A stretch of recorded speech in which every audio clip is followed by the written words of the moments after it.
ठरलं. तर मग या मालिकेच्या आजच्या भागामध्ये अर्जुन श्रीला फोन करतो आणि श्री म्हणतो, बोला ना सर, काय झालंय? तर अर्जुन म्हणतो, श्री, तुझ्या हाती काही इन्फॉर्मेशन लागली आहे का? तर श्री म्हणतो की हो, भरपूर मसाला लागलाय सर. आता हे ऐकता सायली अर्जुन एकमेकांकडे पाहू लागतात. तर अर्जुन म्हणतो, म्हणजे? तर श्री म्हणतो, मी प्रियाच्या बॅच म्हणजे 2 ते 3 बॉयफ्रेंडला भेटलो आणि त्यानंतर मला असं कळालं की त्यांच्याकडे सुद्धा प्रियाने फक्त प्रेमाचं नाटक केलं आणि नंतर तिला हवा तेवढा पैसा तिने त्यांच्याकडून घेतला आणि त्यांचं आयुष्य बर्बाद केलं. आणि त्या सगळ्याचे पुरावे सुद्धा मी गोळा केले आहेत. ते सगळे पुरावे माझ्याकडे आहेत. प्रियाने आत्तापर्यंत खूप जणांना लुबाडण्याचा प्रयत्न केला. मला माहीत होतं प्रिया ही चांगली मुलगी नाही, परंतु अजून मला बऱ्याच जणांना भेटायचं आहे, कारण त्यांच्याकडे अजून बरीचशी माहिती मिळू शकते याची मला पूर्ण खात्री आहे. तर सायली म्हणू लागते, याचा आपल्याला उपयोगच होईल ना? तर आता श्री म्हणतो की हो, या सगळ्याचा आपल्याला उपयोग होणारच आहे, कारण प्रियासारख्या माणसाला जर धडा शिकवायचा असेल तर आपल्याला आता या सगळ्या पुराव्यांची गरज तर भासणारच आहे. परंतु मी अजून काही जणांना भेटेन आणि अजून भक्कम पुरावे हाती लागतील. तर अर्जुन म्हणतो, बरं ठीक आहे, काही हरकत नाही श्री, तू खरंच खूप छान काम करतोयस. तर श्री अर्जुनला म्हणतो, सर, यात खरं तर माझाही स्वार्थ आहे. म्हणजे प्रियाने माझं आयुष्य पूर्णपणे बर्बाद केलं, मला रस्त्यावर आणलं, माझ्याबरोबर असंख्य मुलांना तिने रस्त्यावर आणलं. तिच्यामुळे माझ्या आयुष्याची वाट लागली होती. आता कुठे मला चांगली नोकरी मिळाली आहे आणि मी माझं आयुष्य सावरण्याचा प्रयत्न करतोय, परंतु या प्रियाने माझ्या आयुष्याची जी काही बर्बादी केली त्यानंतर मी पूर्ण उद्ध्वस्त झालो होतो. आज तुमच्यामुळे संधी मिळतीये. खरं तर तुम्ही तुमच्या या प्लॅनमध्ये मला सामील करून घेतलं, त्यामुळे या प्रियाला शिक्षा देण्यामध्ये माझं थोडं जरी कॉन्ट्रीब्युशन मिळालं ना, तरी माझ्यासाठी ते खूप आहे, कारण त्या प्रियासारख्या व्यक्तीला शिक्षा व्हायलाच पाहिजे. अर्जुन सर, तिला अजिबात सोडू नका. तिला जास्तीत जास्त शिक्षा कशी होईल ना यासाठी प्रयत्न करा. तर सायली म्हणू लागते, श्री, तू काळजी करू नकोस. प्रियाच्या प्रत्येक कर्माच्या, तिच्या प्रत्येक पापाची शिक्षा आता तिला मिळणारच आहे. त्या सगळ्याचा हिशोब चुकता तिला करावाच लागणार आहे. तर श्री म्हणतो, thank you so much Arjun sir आणि सायली मॅडम, तुम्ही मला या सगळ्यामध्ये सामील करून घेतलं. बरं, माझ्या हाती पुरावे लागले की आपण भेटूच. तर अर्जुन म्हणतो, बरं ठीक आहे, थँक यू सो मच, तू आम्हाला मदत करायला तयार झालास असं म्हण सायली. अर्जुन फोन ठेवतात तर दुसरीकडे पाहायला मिळत अश्विन रूमची लाईट ऑन करतो आणि प्रियाला विचारतो, तन्वी, काय झालंय? तू एवढी घाबरली काय आहेस? आणि काय, तुझी मैत्रीण ब्री आहे ना, काय नाव तिचं? तर आता प्रिया म्हणते, सानिका. सानिका, अगदी ठीक आहे. तर आता अश्विन म्हणतो, सानिका, अग तू तर सारिका म्हणाली होतीस. तर प्रिया म्हणते, सारिका? हो सारिका, मी सानिका म्हणाले का? नाही सारिका असं म्हणत आता प्रिया घाबरून गेलेली असते. अश्विन म्हणतो, काय झाले नक्की? अग ती जर वरी आहे तर तू मग एवढी टेन्शनमध्ये का दिसतेस? नाही म्हणजे टेन्शनपेक्षा तुझ्या चेहऱ्यावर भीतीच मला जास्त दिसते. आता मात्र प्रिया पूर्णपणे घाबरून गेलेली असते. इकडे अश्विनचे प्रश्नावर प्रश्न आणि इकडे सायली. अर्जुनने तिच्या गळाला चांगलाच खास लावलेला असतो. प्रियाला काय करावं काही सुचत नसतं. तर आता प्रिया अश्विनला म्हणते, तुला माझ्या चेहऱ्यावर भीती दिसते का? अरे पण मी काही चूक केली आहे का मी घाबरायला? आता प्रिया स्वतःच कुठेतरी कबूल करत असते की खरंच आपण चुका केल्या आहेत. अरे कर नाही, त्याला डर कशाला? आता प्रिया जे काही बरळत असते त्यावर अश्विन म्हणतो, 1 मिनिट, अगं तन्वी, काय झालंय तुला? तू कुठल्या झोनमध्ये जातीयस? काय बोलतेस? काय बरळतीयस? अगं तू काही चुकीचं केलेस, तुझं काही चुकलंय असं तर मी काही म्हणालोच नाहीये. आणि अगं तुझी ती मैत्रीण तिलाला तर मी ओळखतही नाहीये. पण एक डॉक्टर म्हणून मी फक्त चौकशी करतोय. पण तू का एवढी घाबरलीस? तर प्रिया म्हणते, घाबरली? मी कुठे घाबरलीये? अरे मी घाबरत नाहीये. मी पॅनिक पण होत नाहीये, मला काहीच होत नाहीये. आता घाबरलेल्या प्रियाला अश्विन शांत करतो, तिला बसवतो आणि म्हणू लागतो, तन्वी अगोदर बस, शांत हो.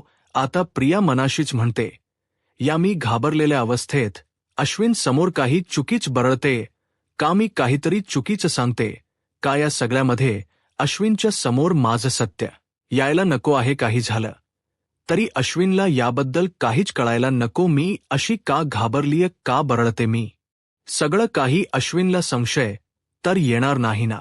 तर अश्विन प्रियाला म्हणतो, तन्वी आता शांत हो आणि मला सांग नक्की काय झालंय. तू अशी का पॅनिक झालीयस, का घाबरलीयस, नेमकं काय झालंय मला कळेल का. तर आता प्रिया नाटक करत म्हणते, अरे अश्विन काय झालं, सारिकामुळे माझी पूर्ण दिवसभर खूप धावपळ झाली आहे रे, आणि त्यामुळे दमल्यावर कशी आपली चिडचिड होते तसंच झालंय, माझी सुद्धा चिडचिड होते, बाकी काही नाही. तर अश्विन म्हणतो, हो पण तन्वी.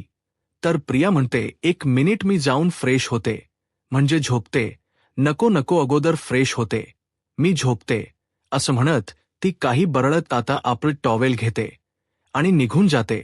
तर अश्विन विचार करत म्हणतो, काय झालंय तन्वीला, ती अशी का वागतीय, खरंच कुठल्या मैत्रिणीचा आजारपण आहे की अजून काही वेगळं आहे.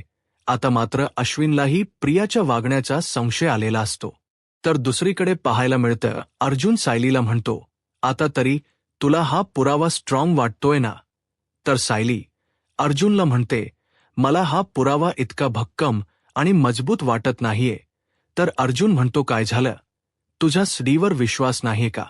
तर सायली म्हणते, प्रश्न तो नाहीये, हे सगळे पुरावे प्रियाच्या लग्न अगोदरचे आहेत. तिच्या लग्न अगोदरचा हा भूतकाळ आहे. त्यामुळे आता तर ती अश्विन भाऊजींना सहज गुंडाळू शकते.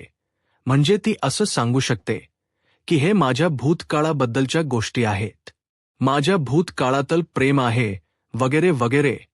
या सगळ्याची शिक्षा तू मला आता देऊ नकोस, माझ्या चुका मला कळाल्या आहेत, मी सुधारण्याचा प्रयत्न केलाय, असं सगळं काही सांगून ती अश्विन भाऊजीच मन जिंकण्याचाही प्रयत्न करेल.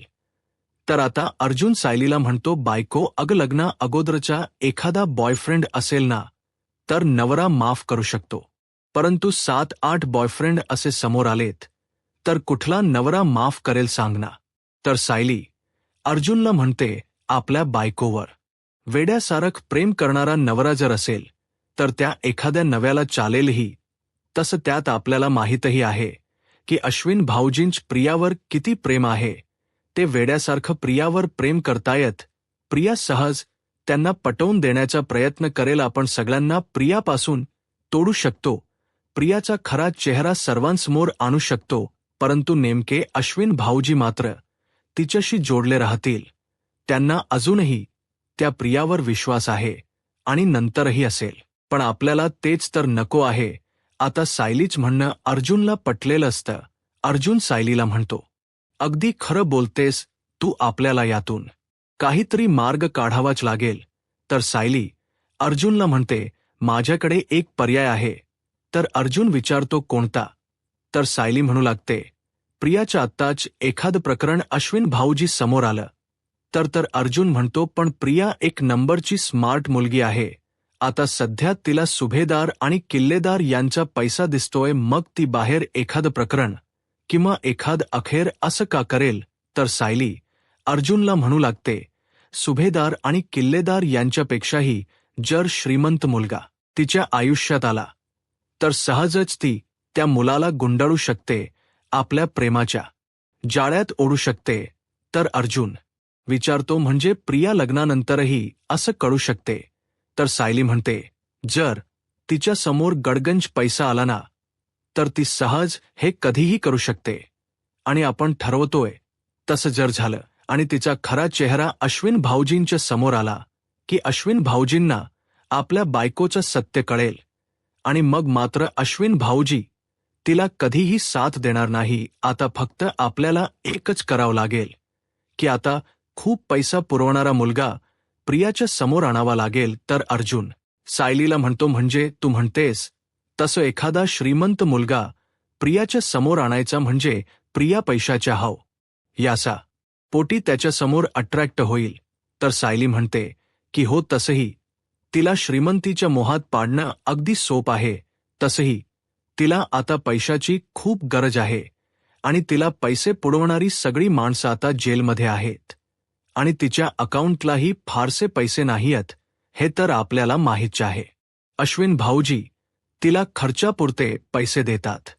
पण अशा परिस्थितीमध्ये जर स्वतःहून पैसा चालत तिच्या समोर आला तर त्या माणसाला ती स्वतःहून प्रेमाच्या जाळ्यात ओढेल आणि त्याच्यासोबत प्रेमाचं नाटक करायला, तेवढा निर्लज्जपणा करायलाही ती मागे पुढे पाहणार नाही.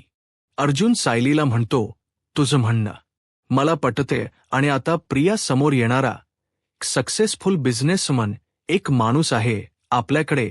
तर आता सायली अर्जुनला विचारते की कोण? तर अर्जुन सायलीला म्हणतो, एक मिनिट, मी अगोदर त्याच्याशी बोलतो, असं म्हणत अर्जुन आता त्याला फोन करायला घेतो. तर दुसरीकडे प्रिया आपल्या एका माणसाला फोन करते आणि विचारते, म्हणजे सदा मैना अजून तिथे आलेच नाहीत का? म्हणजे एवढे दिवस झाले सदा मैना यांच टेलरिंगचं दुकान बंदच आहे का? ओके, काही हरकत नाही, पण जर ते तिथे आलेत ना तर मला कळवा हो, मी त्यांना खूप दिवस झाले शोधण्याचा प्रयत्न करते. तुम्ही मला नक्कीच फोन करा हा, असं म्हणत प्रिया फोन ठेवते आणि म्हणू लागते, सदा महिना कुठे गायब झालेत? हे तिथे आजूबाजूला राहणाऱ्या शेजाऱ्यांना आणि या चार्ट्यांनाही माहीत नाहीये, आता कसं कळणार की हे नक्की कुठे गेले आहेत? असं म्हणत आता प्रिया दुसरा फोन करायला घेते. आता प्रियाने दुसरा फोन केलेला असतो, तो म्हणजे शांताच्या एरियात राहणाऱ्या एका मुलाला. आता तो व्यक्ती फोन उचलतो आणि प्रियाला म्हणतो, बोला मॅडम, बऱ्याच दिवसांनी तुम्हाला आठवण झाली. प्रिया म्हणते, माझं एक काम कर, मला शांता तिथे आली की नाही हे सांग. आतापर्यंत शांता तुला त्या एरियात दिसली आहे का? कधी पुन्हा ती घराजवळ आली होती का? तर तो म्हणू लागतो, नाही मॅडम, अजूनपर्यंत ती आलीच नाहीये, मी अधूनमधून बघत असतो. तर प्रिया म्हणते, अधूनमधून काम करून कसं चालेल? अरे रोज लक्ष ठेवावं लागेल. तुला रोज लक्ष ठेवलास तरच कळेल ना ती येतीये की नाही. तर आता तो म्हणू लागतो, मॅडम, मी रोज लक्ष ठेवेन, तुमचं काम करेन, तुम्ही फक्त पैसे पुरवत राहा. प्रिया म्हणते, बरं, मी तुला पैसे पाठवते. असं म्हणत प्रिया फोन ठेवते. प्रिया आता विचार करते आणि म्हणू लागते, परत पैशासाठी काहीतरी जुगाड करावाच लागेल. आता पैशासाठी जुगाड करण्यासाठी प्रिया लगेच आपली पर्स घेते आणि घराबाहेर पडत असते. तर दुसरीकडे सुभेदारांच्या घरी आपल्याला पाहायला मिळतं सायली अर्जुन कॉफी पित असतात. आता प्रतापराव, कल्पनाताई त्या ठिकाणी असतात. कल्पनाताई अर्जुनला म्हणतात, अर्जुन, अरे तुमचा ॲक्सिडेंट झाला त्यावेळी ट्रक चालवणारी मुलं ती कोण होती हे तुम्हाला काही कळालंय का? त्यांच्याबद्दल काही माहिती समजली का? तर प्रतापराव म्हणतात, अरे कळलंच असेल ना अर्जुन, अरे पोलिसांकडून काही अपडेट मिळाले आहेत का? तर आता सायलीला काय बोलावं काहीच कळत नाही. अर्जुन म्हणतो, नाही डॅड, अजूनपर्यंत पोलिसांकडून काहीच अपडेट आले नाहीयेत, तरी सुद्धा पोलीस तपास घेतच आहेत, कळेल लवकरच आपल्याला फोन येईल. तर प्रतापराव म्हणतात, हा म्हणजे माझी शंका तर खरी होती, हा अपघात नव्हता तर घातपातच होता. आता हे ऐकल्यानंतर सायली अर्जुनला धक्काच बसतो. त्यांना माहीत असतं की हे सगळं काही आहे, परंतु आपल्या आई वडिलांना त्रास नको म्हणून सायली अर्जुनने काही सांगितलेलं नसतं, सत्य लपवून ठेवलेलं असतं. तर प्रतापराव म्हणतात, अरे कुठलीही मुलं जर ट्रक चालवत असती तर एव्हाना पोलिसांना सापडलीच असती. तर कल्पनाताई म्हणू लागतात, मी तुम्हाला आधीच सांगितले, तुम्ही घराबाहेर पडायचं नाहीये, म्हणजे जोपर्यंत हा अपघात कोणी केलाय हे कळत नाही तोपर्यंत तुम्ही कुठेही जाणार नाहीत, कळलं का? तर सायली म्हणू लागते, आई, तुम्ही विनाकारण काळजी करताय, आम्हाला काही होणार नाही, तुम्ही नका एवढी काळजी करू. तर अर्जुन म्हणतो, आणि मम्मा, अगं मला जर काही इम्पॉर्टंट काम असेल, माझ्या महत्त्वाच्या काही केसेस असतील तर मला घराबाहेर पडावंच लागेल. तर कल्पनाताई म्हणतात, अजिबात नाहीये, उद्याच जर काही भलतं सलत झालं तर मी स्वतःला माफ करू शकणार नाही, अजिबातच नाही.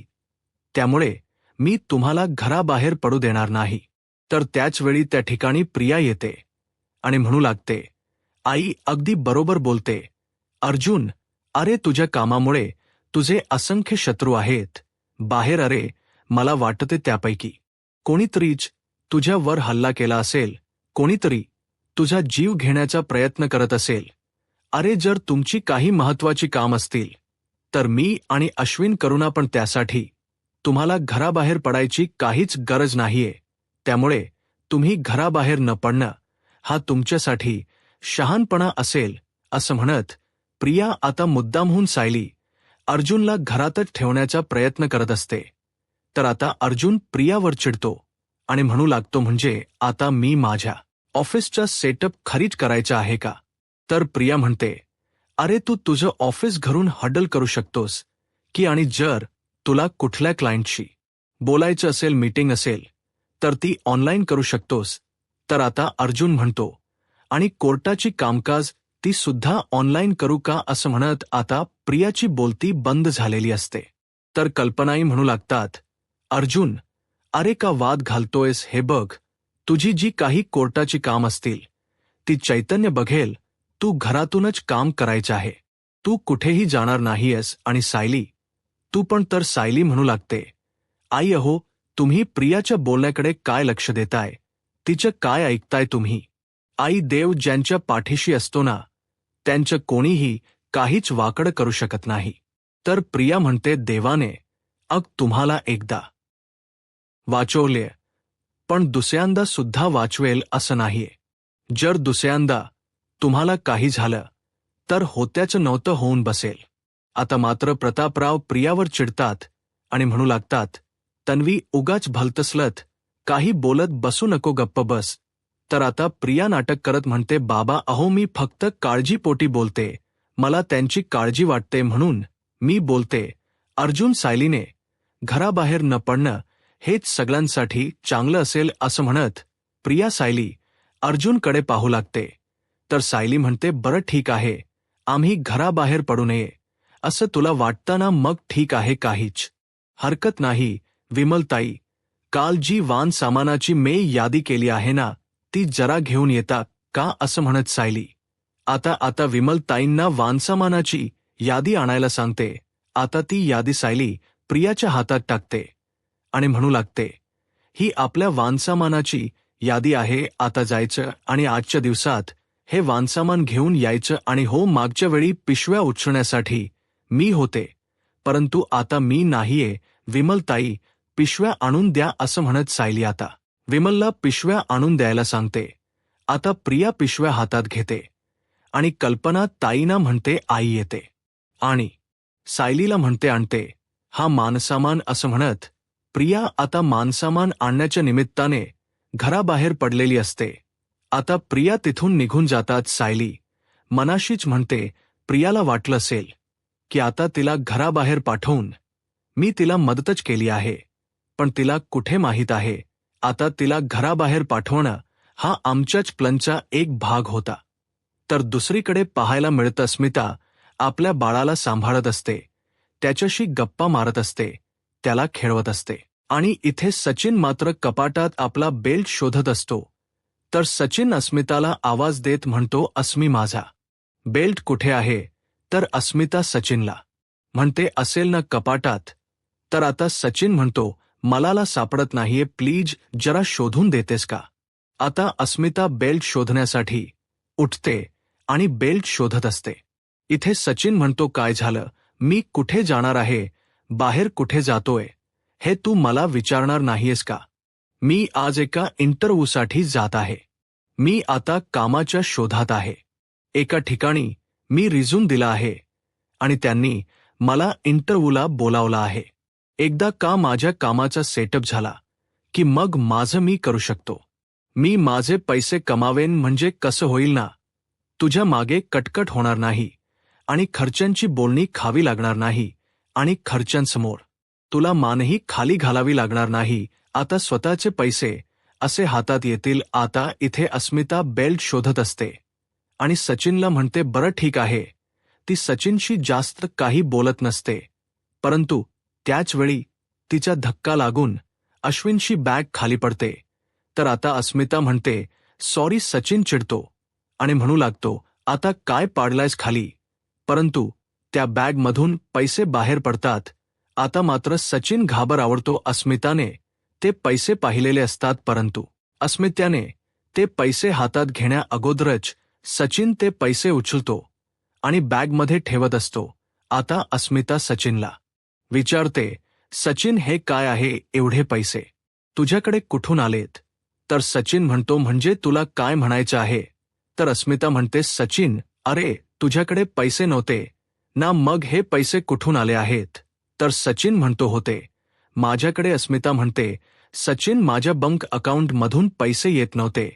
त्यावेळी तुझी चिडचिड होत होती. त्यावेळी तुम्हाला एकच म्हणत होतास की मला पैसे हवेत, कारण तुझ्याकडे खर्चासाठी सुद्धा पैसे नव्हते. मग सचिन हे पैसे कुठून आलेत, काय चाललंय तुझं. तर सचिन म्हणतो, तुला नक्की काय म्हणायचं माझ्यावर. तू आरोप करतेस म्हणजे मी चुकीच्या मार्गाने पैसे कमवतोय असं तुला म्हणायचं आहे का. मी कुठे चोरीमारी करतोय असं म्हणायचं आहे का. अस्मिता ग माझ्यावर विश्वास नाहीये का. तुझ्या का बँकेत दरोडा घातला असं वाटतंय तुला. तर अस्मिता म्हणते, सचिन मी तुला एकच प्रश्न विचारला की एवढे पैसे कुठून आलेत. मी तुला एवढंच विचारले सचिन. तर सचिन आता खोट बोलत अस्मिताला म्हणतो, तुझं ज्यावेळी अकाउंट फ्रीज झालं त्यातून पैसे येत नव्हते, त्यावेळी मी आई बाबांकडे थोडे पैसे मागितले आणि त्यावेळी आई बाबांनी मला हे पैसे दिलेत.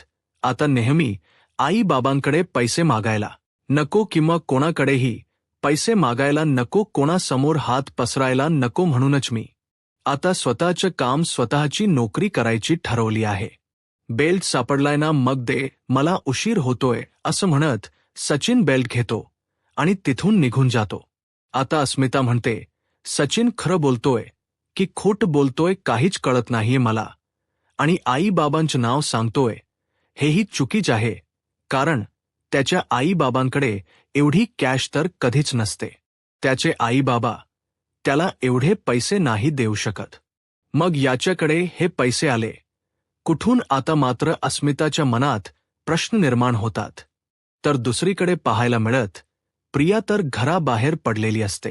आता सायली अर्जुनच्या प्लॅनप्रमाणे कल्पनाताई प्रियाला फोन करतात.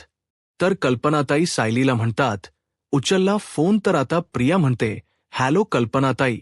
प्रियाला म्हणतात, हॅलो तन्वी, तू वानसामानाच्या दुकानात पोहोचलीस का. तर प्रिया म्हणते, नाही, माझी 1-2 काम आहेत, ती झाल्यानंतर मी जाईन ना, आणि येताना सामान घेऊनच येईन.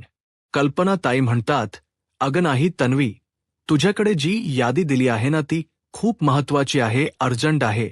त्यामुळे तू एक काम कर, अगोदर जा आणि वान सामान घे, कारण ते महत्वाचं आहे. आणि तुझी काम काय तू नंतर करू शकतेस. आणि हो, त्या दुकानावर पोहोचलीस ना की लगेच तू मला फोन कर आणि त्या दुकानदाराकडे फोन दे, मला त्यांच्याशी जरा बोलायचं आहे. प्रिया म्हणते, बरं ठीक आहे. कल्पनाताई म्हणतात, अगं तन्वी, एव्हाना तू दुकानात पोहोचायला हवी होतीस, म्हणजे माझा अंदाज तर तोच होता की एवढ्यात तू दुकानात पोहोचली असतील, आणि म्हणूनच तर मी तुला फोन केला. तर प्रिया म्हणते, आई मी पोहोचते आणि कॉल लावून देते. ठीक आहे. तर कल्पनाताई म्हणतात, बरं ठीक आहे, लवकर जाव. असं म्हणत कल्पनाताई फोन ठेवतात. इथे मात्र प्रियाची चिडचिड होते. प्रिया म्हणू लागते, काय कटकड आहे ना, घरचीच काम करत बसली तर मग पैशाचा बंदोबस्त कसा करू. प्रियाला काय करावं काहीच कळत नसतं. तर दुसरीकडे अर्जुन कल्पनाताईने म्हणतो, फॅटास्टिक मम्मा, आता तू एक काम करायचं, असाच सतत तिला फोन करत राहायचा आणि तिला त्रास देत राहायचा. आता प्रतापराव अर्जुनला म्हणतात, अर्जुन, तुम्ही हे सगळं काही आम्हाला का करायला सांगताय आम्हाला माहीत नाही, परंतु आमचा तुमच्यावर पूर्ण विश्वास आहे. पण खरं सांगू का तन्वीने आतापर्यंत जो काही आपल्याला त्रास दिलाय तो व्याजासकट पूर्ण करायला खरंच खूप मज्जा येते. म्हणजे तुम्ही जो प्लॅन आखलाय त्याप्रमाणे तिची जी काही फजिती होते ना ते पाहून मज्जा येते असं म्हणत कल्पनाताई आणि प्रतापराव खुश होतात. आता सायली अर्जुन एकमेकांकडे पाहू लागतात. आता इशायाने सायली अर्जुनला पुढच्या प्लॅनची आठवण करून देते. तर अर्जुन म्हणतो, हा मी आलोच असं म्हणत अर्जुन तिथून निघून जातो. इकडे प्रियाने सगळं वानसामान घेतलेलं असतं आणि ती गाडीत ठेवत असते. आणि त्याचवेळी कल्पनाताई फोन करतात. तर प्रिया म्हणते, हो आई, मी सगळं वानसामान घेतलं आहे. आई, अग तू परत परत फोन करत राहिलीस तर मला घरी यायला उशीर नाही का होणार. हो, मी सगळं घेतलं आहे, येतच आहे असं म्हणत प्रिया फोन ठेवते. प्रिया खूप चिडलेली असते. म्हणू लागते, या कल्पीला सुद्धा ना काही अक्कल नाहीये. असं वाटते की हे वान सामान जर खरी लवकर नाही पोहोचलं तर उपाशी मरणार आहे. आता प्रिया घरी जायला निघत असते. ती कारमध्ये बसायला जाणार तर त्याचवेळी तिच्या समोर एक प्रसंग घडतो. तो म्हणजे एक ड्रायव्हर आपल्या मालकांना पाया पडत म्हणतात, सर तुमचे खरंच खूप उपकार झालेत. तुमचे उपकार मी कधीच फेडू शकत नाही. तुमचे उपकार मी कधीच विसरणार नाही साहेब. तर आता त्यांचे मालक म्हणू लागतात, विनोद दादा, मी तुमच्यासाठी एवढं काहीच केलं नाहीये. तुम्ही असे का हात जोडताय माझ्या समोर. तर ते ड्रायव्हर म्हणू लागतात, अहो साहेब नाही, कसं खूप काही केलं तुम्ही आमच्यासाठी. अहो माझ्या आईच्या इलाजाचा खर्च 7 लाख रुपये कळल्यावर मी खूप घाबरून गेलो होतो. कुठून पैसे जमा करायचे काहीच कळत नव्हतं. परंतु तुम्ही मात्र कुठलीही शंका मनात न बाळगता, कुठलाही विचार न करता मला एवढी मोठी मदत केली. माझ्या आईवर सगळा उपचाराचा खर्च होणारा तुम्ही उचलला नाही तर एवढे पैसे मी कुठून आणले असते.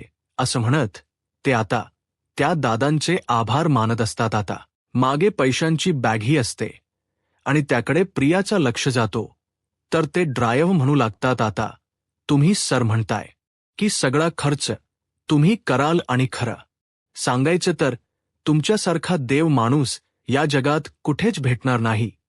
तर त्यांचे मालक म्हणू लागतात, मी तुम्हाला सांगितलं आहे की नाही, तुमच्या आईला मी माझ्या आईसारखंच मानतो. मग माझ्या आईसाठी मी एवढा छोटासा खर्च नाही का करू शकत. आता ते मालक ड्रायव्हरच्या हातात पैसे देत असतात. त्या बॅगमधले पैसे घेत देत म्हणतात, हे घे, हे 10 लाख रुपये आहेत. इकडे मात्र एवढे पैसे पाहून प्रिया चांगलेच करावून गेलेली असते आणि प्रियाच्या तोंडच पाणीच पळालेलं असतं. प्रियाला ते पैसे पाहून आता सगळे पैसे आपल्याला मिळाले तर या विचारात प्रिया हरवून गेलेली असते.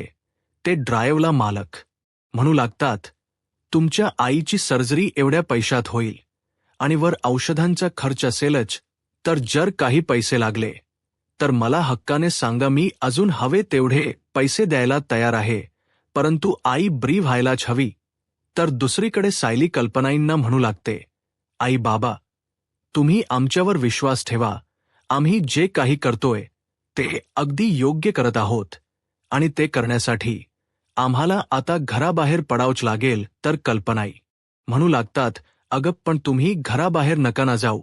मला खरंच तुमची काळजी वाटत राहते. जीवाला खोड लागतो. तर आता सायली म्हणू लागते, आई आम्ही तुम्हाला फोन करत राहू, सतत मेसेज करत राहू, तुमच्या संपर्कात राहू. तर मग झालं.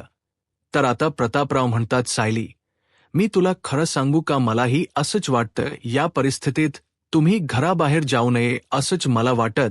तर सायली म्हणू लागते, फक्त आजचा दिवस बाबा, आज खरंच खूप महत्वाचं काम आहे आणि म्हणूनच आम्हाला घराबाहेर जावं लागेल. आतापर्यंत आई बाबा तुम्ही आम्हाला साथ दिली आहे ना, मग आता थोडक यासाठी अडवू नका. तर कल्पनाताई म्हणू लागतात, बरं ठीक आहे, मला हे सांगायला आवडत नाहीये पण तुमचं महत्वाचं काम आहे ना, मग काहीच हरकत नाही. पण हो, सतत मला मेसेज करत रहा आणि मी जर फोन केला तर तो फोन उचलायचा. सायली आता सगळ्या अटी मान्य करते. तर येणाऱ्या पुढील भागामध्ये आपल्याला पाहायला मिळतं आता त्या ड्रायव्हरला त्यांचे मालक म्हणू लागतात, माझ्याकडे मोजता येणार नाही इतका पैसा आहे, परंतु त्या पैसा कोणाकडे खर्च करू काहीच कळत नाही. कारण तो पैसा खर्च करण्या इतकी माझी जवळची माणसंच नाहीयेत. माझी जवळची अशी व्यक्ती कोणीच नाहीये. आता हे सगळं बोलणं प्रियाने ऐकलेलं असतं. तर आता प्रिया मनाशीच म्हणते, खरंच जर हा एकटा असेल तर याचे न मोजता येणारी संपत्ती वाया नको ना जायला, असं म्हणत प्रिया आता पैशाच्या हव्यासपोटी आपल्या गळ्यातलं मंगळसूत्र काढते आणि त्याच्या समोर जायचं ठरवते. आता प्रिया त्या माणसाला जाऊन भेटते. आता दोघेही कॅफेमध्ये आलेले असतात. तर तो आता प्रियाला प्रश्न करत म्हणतो, तुझ्या घरी तुझ्या व्यतिरिक्त कोणीही कमावणार नाही आहे का? तर प्रिया खोट बोलत म्हणते, आई बाबा आहेत, परंतु आईला कॅन्सर झाला आहे आणि बाबा या सगळ्या गोष्टींचा विचार करून त्यांना गेल्या वर्षीच प्रालाईचा अटॅक आला आहे. आता सायली, अर्जुन सुद्धा त्याच कॅफेत आलेले असतात. सायली, अर्जुन हे सगळं काही मोबाईलमध्ये शूट करून घेत असतात. आता सायली, अर्जुन आता या सगळ्या गोष्टी पाहत असतात. तर अर्जुन सायलीला म्हणतो, हिला जितकं नाटक करायचं आहे ना तितकं करू दे आपल्या अधिराज नावाच्या ट्रॅपमध्ये, आणि या जाळ्यात ती अगदी बरोबर अडकली आहे. तर इथे प्रिया अधिराजचा हात हातात घेते आणि त्याच्याशी अगदी प्रेमाचं नाटक करायला सुरुवात करते. आता सायली, अर्जुनच्या जाळ्यात अडकलेली प्रिया खरंच बाहेर पडू शकेल. यूट्यूब चॅनलला सबस्क्राईब करा आणि व्हिडिओ लाईक करा. धन्यवाद.